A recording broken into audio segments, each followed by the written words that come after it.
So picture this. It's the 7th century, and the world is basically run by two massive superpowers. But then, almost out of nowhere, a new force explodes out of the Arabian deserts. In just one generation, it completely redraws the map and, really, changes the course of history forever. We're diving into the story of the first Muslim conquests. And that's the big question, right? How on earth did this happen? From the outside, it looks like this massive empire just popped into existence overnight. So what were the key moments? What were the crucial decisions that lit the fuse for this absolutely incredible expansion? You know, to really get a grip on this, we have to rewind.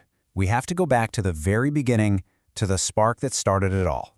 The foundation laid by one person in the deeply fractured world of 7th century Arabia. So Prophet Muhammad's message about a single, all-powerful God, it was revolutionary. I mean, he faced so much opposition in his hometown of Mecca that he and his followers had to emigrate to Medina. And it's right there, in Medina, that the first Islamic state is born, a community that's both religious and political. Over the next 10 years or so, through a mix of battles and alliances, he does something nobody had ever done before. He unifies the squabbling tribes of the peninsula. By the time he passes away, there's a real, unified power in a place where there was once just chaos. And you know, the source material uses this great phrase for it, a snowball event. And that is the perfect way to think about it. When Mecca finally fell, it wasn't just some military victory. It was this huge symbolic moment. It kicked off a chain reaction, a cascade of other cities and tribes across Arabia submitting, creating this powerful, unified force that was ready for whatever came next. Now, you might think the Prophet's death in 632 would be the end of the story, right? Nope. It was actually the beginning of a brand new phase, led by his successors, who were known as the Caliphs. And this whole era, this is what we call the Rashidun Caliphate. The word Caliph itself, it's pretty straightforward. It just means successor. These were the guys who would take the reins of this new state and really spearhead its expansion way beyond the borders of Arabia. Okay, so these are the four key figures, the men who would lead during this absolutely transformative period. They were all close companions of the Prophet, and their leadership was going to shape the empire's destiny.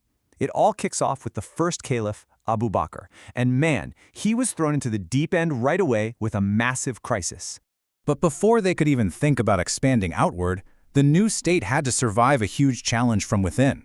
See, as soon as the Prophet passed away, it was like the glue holding Arabia together just dissolved. A lot of those alliances fell apart. Tribes all over the peninsula basically said, "We're out," renouncing their loyalty to Medina, refusing to pay taxes, and some even started following new self-proclaimed prophets.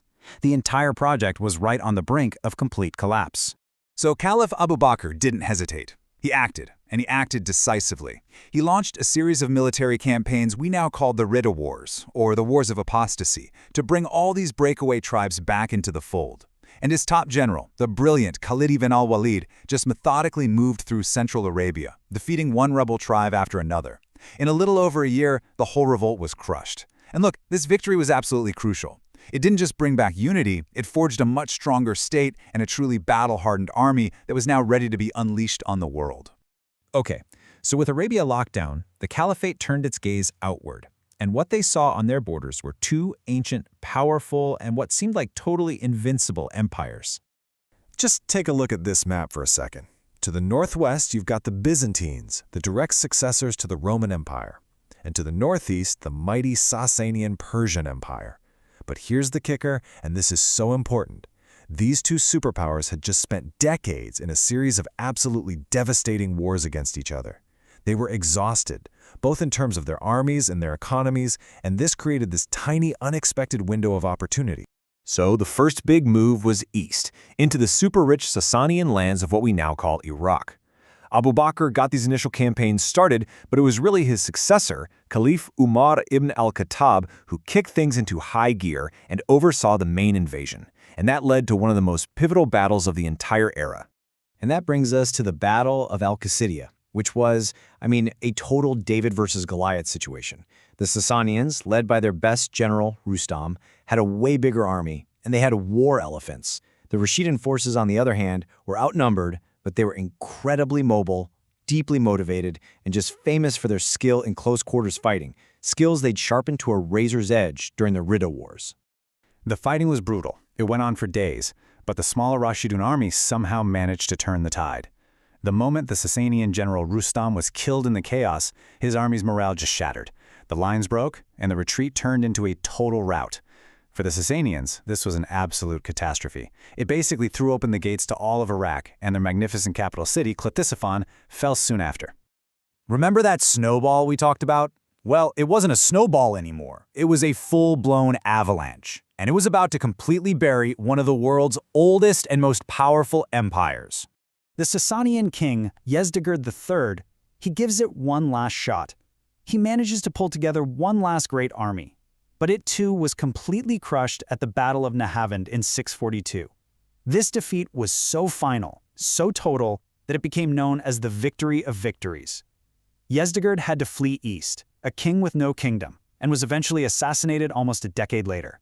And just like that, with his death, the 400-year-old Sasanian Empire was gone. And this map, wow, it just shows you the insane results. In less than 25 years, the Caliphate hadn't just pushed the Byzantines out of Syria, Palestine, and Egypt, it had also swallowed the entire Sasanian Empire whole. This new power now stretched all the way from North Africa deep into Central Asia. Okay, let's just pause and really look at this timeline, because it is wild. From the prophet's death in 632 to the death of the last Sasanian king in 651, that's only 19 years. 19! The core of an empire that would dominate the entire region for centuries was built in less than a single generation. That snowball effect was real, and it was breathtakingly fast. So there you have it, an empire forged in faith and fire, at a speed that is just unbelievable. But conquering a vast, diverse territory is one thing. Governing it, that's a totally different ballgame. And it turns out, the greatest threats to this new empire wouldn't come from the old superpowers, but from deep within its own ranks. But that's a whole other story.